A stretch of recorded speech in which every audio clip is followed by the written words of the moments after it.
I have to hang out with you later because I have to focus on other things right now. Absolutely. Yeah. And then focusing is like almost to the point where you have to have like laser vision. Like almost like tunnel like block everything and everyone else out. Not being selfish, but you know, just because it takes so much time, you know. It does take a lot of when time when you're around people that aren't, you know, going where you're trying to go or can't take you, you know, to that place. Yeah. I mean, you leave them where they are, and when you can get with them, you do. But until you reach your goal or whatever it is that you're trying to accomplish, you have to be like that.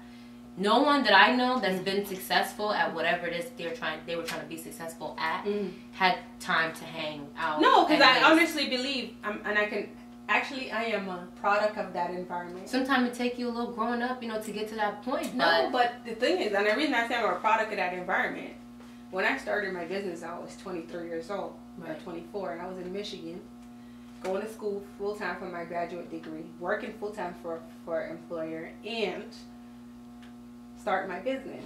But the difference was I was so focused, and I pretty much cut everybody out, except for when I spoke to, you know, the family. But for the most part, I cut everybody off, and I was so tunnel vision. And I'm like, why was I so super successful and organized for those couple years? That's why. But that was why. Now when I'm here, because everybody sees certain things, they kind of pull. You got to be careful of that pull. And I wasn't being careful of the pull for a long time. So what it is that I look for now is more so people like Amber. I feel she wants to get somewhere, you know. Then and I'm happy with that. I don't need somebody who's just like, oh, if I feel like this could be my outlet. No, you need to you need to have a plan. You need to figure out how you're going to execute the plan, and then just go ahead and do it. You know, I'm at the point where I'm just tired of talking about it. I've been talking about these things that I'm trying to do, you know, for so long, and slowly but surely, you know, they've been starting to kind of come together. But you know, I'm in a really good place. You know, mentally I'm strong. You know, I'm happy within. You know, I love myself, and I'm confident, and I feel like if you have, especially I have God, you know, so that is definitely the thing that helps, you know, the most out of everything. But just knowing who you are and not letting anyone or anything define you. That's important. You know, you have to have first. Put God first, you know, and keep a good head on your shoulder. And it's like you said, the teachings, you know, the upbringings, you don't forget that, you know, that your parents, you know, or your family have instilled in you. And I know I'm destined for greatness. It's just something my mom said. She said, God's already done what he's going to do. He's just waiting on you. And I said, I almost like got to tears, you know, thinking that. Like, when you think about it, it's like, okay, Lord, so what? I was wasting time? Like, I wasn't doing, you know, but sometimes we do waste time. And if we don't admit that because I can admittedly say, for a couple of years, instead of really doing what I know I needed to do, I was so busy trying to help people. Naturally, people think when they meet, they probably think, they get the wrong impression, like I'm arrogant or stuck up, and I'm actually far from that. I'm actually, when you meet me, you probably be like, she's so far from what I initially met. But don't get it wrong, if you cross me or say something crazy, I'm gonna say something crazy back. Right. It'll be a different story. So for a long time, what was happening is, I think people they saw like the kind of access I had to things, so they were more like coming to me for the access for using, that, versus to like just saying, hey, Renee, what, you know what I mean? So, because it took me a while to figure that out, because I'm just, to me, and like I said, everybody gets an A until they get an F. You come in my life, you get an A. Once you get the F, that's it. That's it. You know, some people say it's at a C. Average. Hey, we're just telling you what it is. Right. So that's good. So basically, for the new year, just looking for great things to come. Yeah, absolutely. I mean, it was spoken to me around December of last year that this year was, you know, going to be a good thing, and that, you know, some things were going to happen for me. You know, I was going to meet some people, and I believe that is just what it is. You know, it didn't take off like full-fledged, but it's in the works, you know, and for that, good. And for that I am thankful and grateful, you know, because I have met a lot of good people this year, and I have had, you know, some good opportunities, and just, you know, time for self-reflection, you know, and figuring out what it is I really want to do and how I need to go about it, you know, and that's it. Yeah, I could really understand that, where you're just... I'm just in a better place, period. You know, I think because the age that I am, which a lot of people wouldn't think that the age that I am, We're going to tell the age. Yeah, no, I'm not going to tell. We're not going to talk about that. Let you think whatever you want to think. Keep that a secret, girl. Come on. Yeah, no.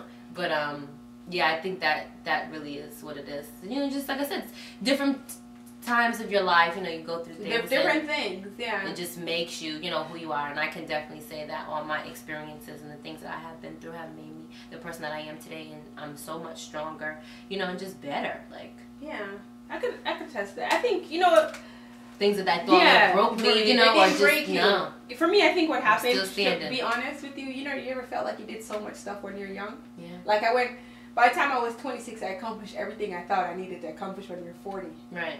So at that point, you're like, what's next? What's next? Like, there's still so much more life to live, but, you know, I've experienced so much. So, but I also knew from a young age that I was destined for, like, something bigger than myself. Mm-hmm. And what I mean by that, I'm going to put it out there. Like, I feel like I'm supposed to be in this position that if somebody I see has potential, I'm supposed to be able to help them without a twist of the word. And it's been my hindrance as to why that is not happening. Mm-hmm. And the only reason it has is because there's been some interjection that I wasn't paying attention to, mm-hmm. that I needed to have paid attention to. But you know you're truly blessed because of that, right? Because it's almost like you're, not only giving out of your need, but you're taking yourself out of the equation. You're using yourself to help, but you're not so focusing on you, you know, that you lose sight of others. And I think when you have that kind of heart, you know, good things do come and happen. Yeah, I mean, I'm telling you, I think I'm blessed in so many ways, because if it wasn't for blessing and I think prayer from the family that I'm raised, I don't care. I could be a billionaire and I'm going to still talk like this.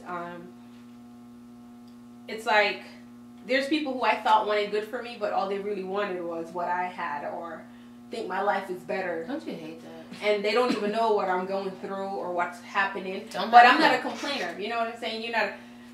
In my family, we're not a complainer. We complain among each other, but we're not going to go complain about anything else. We just strive to have good things, nice things. We like great things. I personally like a level of sophistication in everything that I do. I try my best to put forth that. And even if I'm helping somebody, if I say I'm going to help Amber, I'm going to help Amber 150%. It's not going to be... It's not going to be half. Right. I just can't do it. I'm sorry, I can't do it right now. So...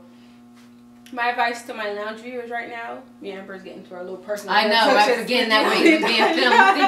It's just me and you. Right? See that?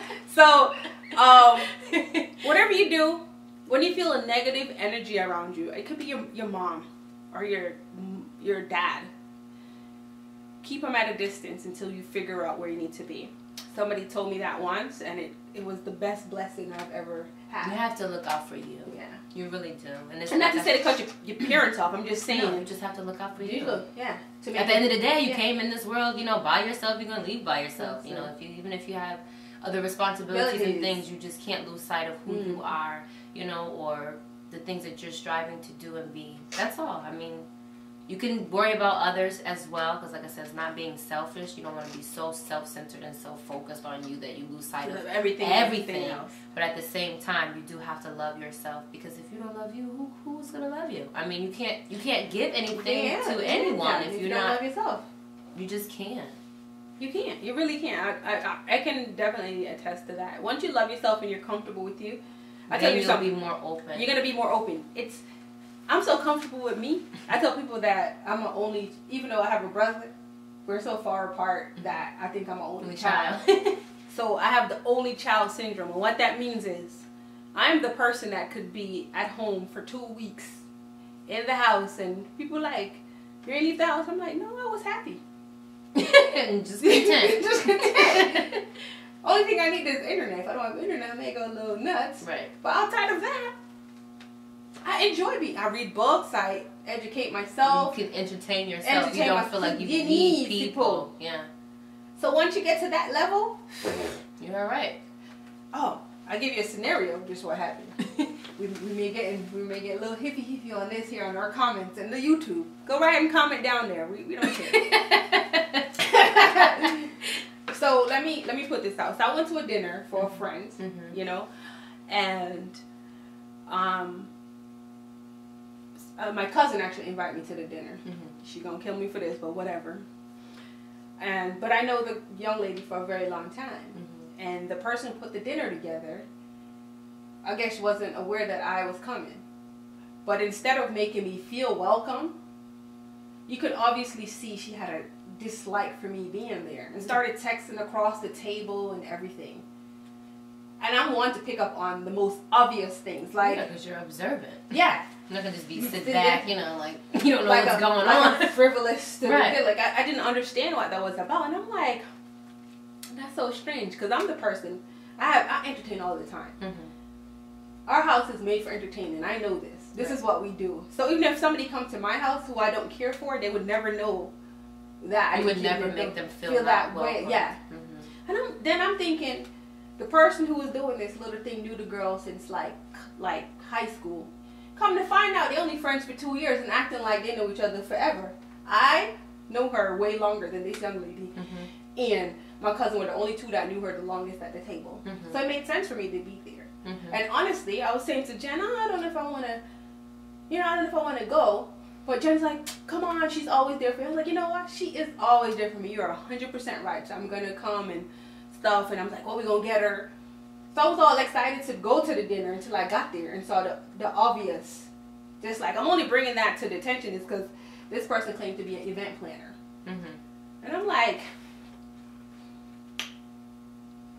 I know some great event planners, and they dislike the most craziest people. I mean, I'm talking, they do big scale event, 30,000, and they're dealing with CEOs and stuff, and they don't like a couple of people on the board or something. You would never know that when you sit down to discuss something. And I'm like, something so simple was so irritating for me only because I'm like, you may not have liked me, but I wasn't here for you. I was only here because of one person. And out of care for that person, you should have just don't even did that. Just wait until I left and then talk about it. But it was so obvious that it was they wanted you to know. Yeah.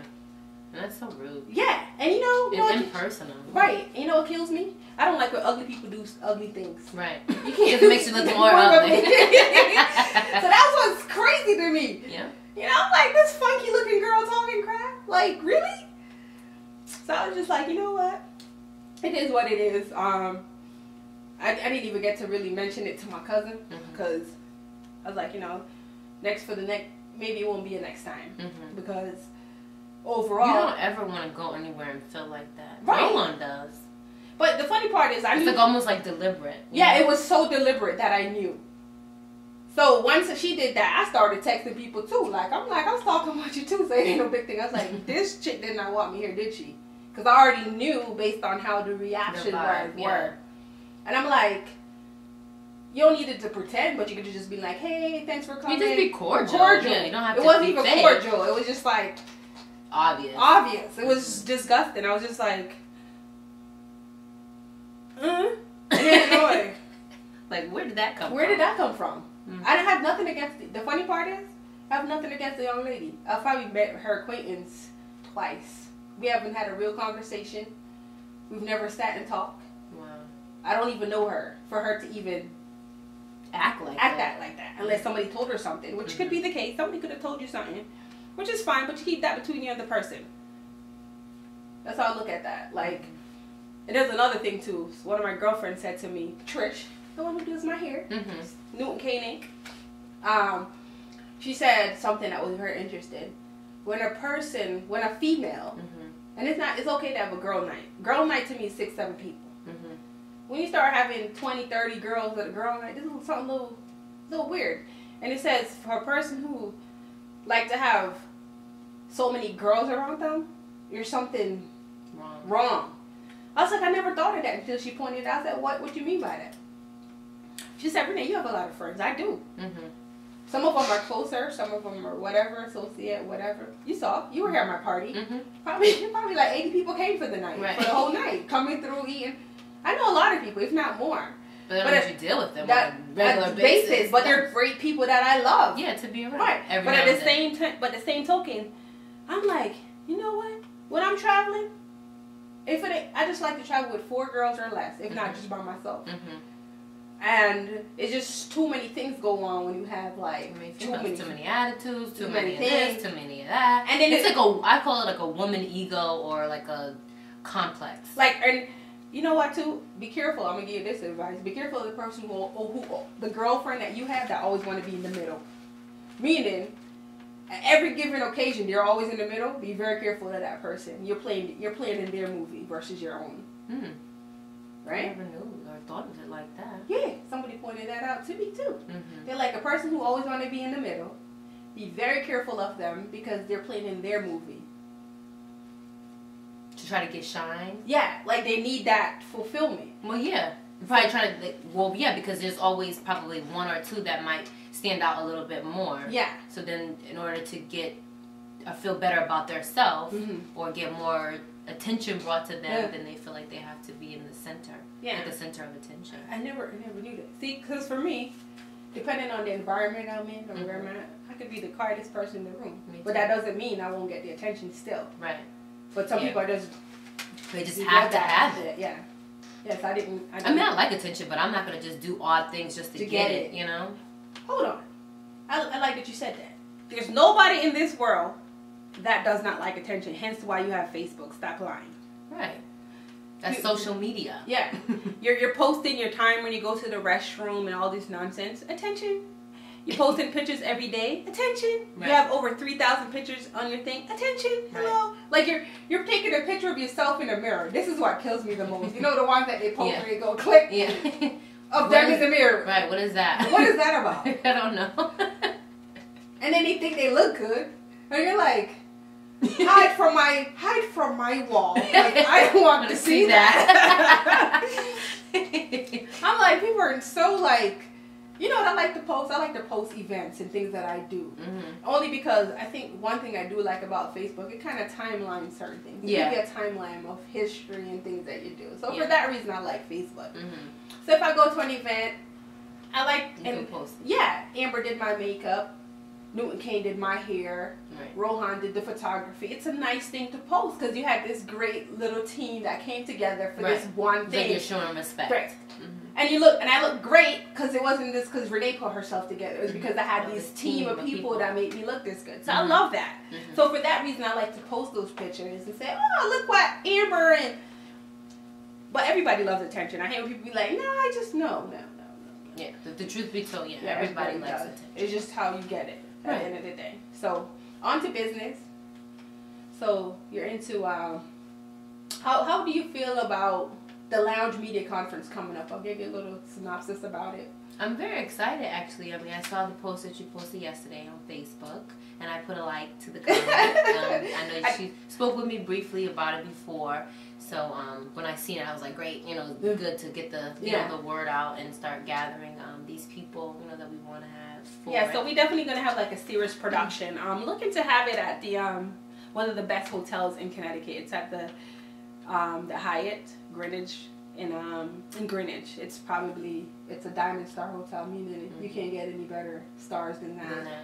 So it's like, if you see this place, it's this, when I saw it, when the event planner brought me there, I was just like, I don't even care how much it is, let's just try to get this. This is it. Because I just want to have such a great production for that day. And the whole purpose of the media conference is to bring business, fashion, and entertainment, which is what the magazine is about. So anytime you ever pick up Longe magazine, it gives you some business, some fashion, and some entertainment, a little bit of politics and some events that we review. And basically the whole is bringing that whole thing together at the media conference. That's what we try to do at the media conference. So basically for 2 days we have workshops, mixers, so you kind of meet like people that's in the industry. So basically if you need a banker, they're going to be a finance person from one of the biggest banks in Connecticut is actually sponsoring this event. I can't say the name until the signature is there. Okay. So, but they'll do the finance class. So you get great information from like a professional, like how you can run your business and things like that. So, so that's good. Yeah. So basically we're going to have about 10 workshops. So it's going to be like how to start in and growing a business, economics,